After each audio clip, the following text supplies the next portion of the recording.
La communication aujourd'hui, ce n'est plus une option pour les entreprises. Le problème, c'est que les TPE, les PME n'ont pas toujours de services de communication intégrés. Alors, comment faire ?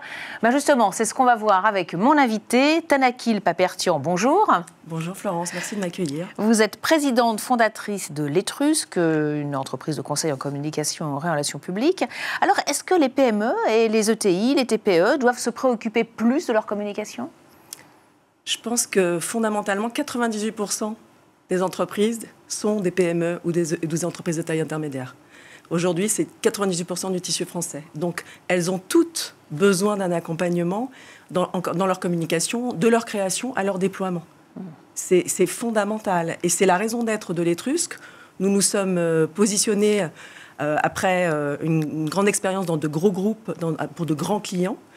Et de mettre cette expérience multisectorielle et internationale au service de ces grands clients, de les mettre au service des PME et des ETI françaises, pour justement proposer un service de communication, une direction de la communication externalisée. Voilà, puisqu'elles ne peuvent pas toujours avoir de service interne. Alors pourquoi l'Etrusque ? Pourquoi ce nom l'Etrusque ? Parce que Tanakil était le nom d'une reine étrusque. Et comme c'est la première question que l'on me pose quand on me rencontre, ça a été la raison du choix. C'est un bon choix. Alors, très concrètement, comment mettre en place une stratégie de communication quand on n'a pas justement de services intégrés ? Comment vous intégrez pour accompagner ces PME, ces ETI, ces TPE ? Eh bien, le principe même, c'est la proximité et l'accompagnement sur mesure.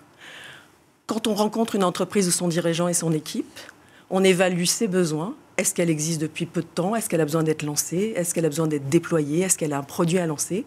Et dans ces cas-là, on propose tout un panel et une recommandation stratégique pour leur dire, voilà, pour que vous soyez visible auprès de vos investisseurs, auprès de vos partenaires, auprès du public, éventuellement une entreprise, si elle vend du produit, elle a besoin que ça se sache. Un musée, pour qu'il vive, quand il présente une exposition, il a besoin de faire venir du public. Voilà. Donc, en fonction des différentes entités et des différents enjeux économiques de développement, nous réfléchissons du début, conseil stratégique, jusqu'au déploiement de la communication. Mais est-ce que vous offrez le même service qu'un service de communication intégré ?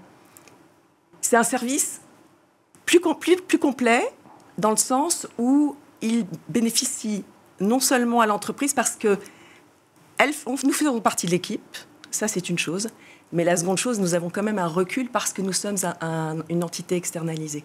Donc on a à la fois les avantages de la co-construction avec l'équipe, d'être considérés par nos clients comme faisant partie de l'équipe, mais en même temps avoir la dimension de conseil permettant aux dirigeants de l'accompagner avec le recul nécessaire. Alors vous diriez que les PME, les ETI, elles ont des besoins spécifiques en communication ou non ?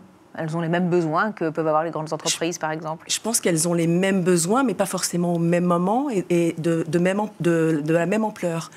Mais toute entreprise est là pour générer de la richesse, se connecter au territoire, avoir une place forte dans son écosystème. Et donc, elle a donc besoin d'être visible, de développer sa notoriété, de développer sa visibilité.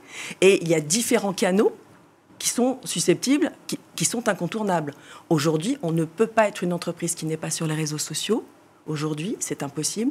On ne peut pas être une entreprise qui n'a pas de site Internet. On doit pouvoir vous identifier, vous reconnaître, savoir ce que vous faites et ce que vous voulez être plus tard.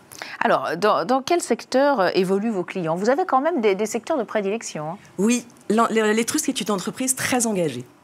C'est ça votre différence, votre valeur ajoutée par rapport à d'autres agences de communication ? Et l'engagement, c'est vraiment l'ADN de l'Etrusque. Fondamentalement, nous servons des causes ou des secteurs d'activité tels que la santé, tels que la culture, tels que le handicap. Le handicap, nous accompagnons APF Entreprises, le réseau d'entreprises de cette grande association qui est APF France Handicap, qui œuvre et s'engage pour une société plus inclusive et plus solidaire. Par exemple, en culture, nous travaillons pour la Ruche, la Fondation La Ruche Sédou, qui a eu 120 ans l'année dernière et qui a accueilli des peintres tels que Chagall ou Fernand Léger. Donc voilà, des entités qui ont besoin d'être visibles, qui sont l'ADN et qui sont le patrimoine français. Un patrimoine vivant, un patrimoine immatériel. Et nous nous engageons pour le faire vivre, et même dans le futur. Et des entreprises qui ne sont pas qu'à Paris, hein, parce que vous ouvrez une agence en Normandie et vous êtes ambassadrice et partenaire de la Normandie. Pourquoi ? Parce que le deuxième axe de l'Etrusque, c'est aussi la relocalisation made in France, la relocalisation de l'économie française. Et il se trouve qu'à titre personnel, l'axe Paris-Normandie est un axe très très important pour moi parce que ma famille a des attaches en Normandie et qu'il était vraiment évident pour moi de m'engager, d'être ambassadrice, en tant qu'ambassadrice, en tant que partenaire de Normandie Attractivité, qui est l'agence qui sert le rayonnement de la région de Normandie. C'est une région internationale, deuxième région plus connue du monde après la Californie. Elle vient de recevoir les Green Awards, la Green Destination, elle est première après le plébiscite du New York Times. Et à l'approche des festivités du 80e anniversaire du débarquement, beaucoup de tourisme, elle est extrêmement connue et reconnue. Et ça génère des emplois, ça génère de l'économie. Et nous voulons, avec l'Étrusque, sur place, pouvoir contribuer, nous engager pour aider à ce rayonnement et que les entreprises normandes se rencontrent et fassent du réseau. Alors, sur quel type de projet vous comptez les accompagner ? Alors, toujours sur ces grandes causes culturelles. Je prends l'exemple du débarquement. Moi, j'ai fait l'école du Louvre, donc c'est un de mes ADN. Accompagner la région sur les 80 ans du département, pouvoir y contribuer ne serait-ce qu'un peu, est fondamental pour moi. Développer l'économie, il y a pas mal d'innovation dans la recherche médicale. C'est une région qui est extrêmement attractive et extrêmement dynamique, en agriculture aussi. Voilà, donc je pense que nous avons beaucoup à faire. Il y a de quoi faire. Alors justement, 30 secondes pour me parler de vos projets. Bon, on l'a déjà un peu évoqué, mais bon, peut-être d'autres projets dans les cartons.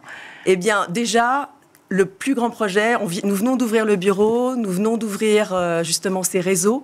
Et aujourd'hui, nous avons du pain sur la planche. Et nous allons vraiment œuvrer pour la Normandie.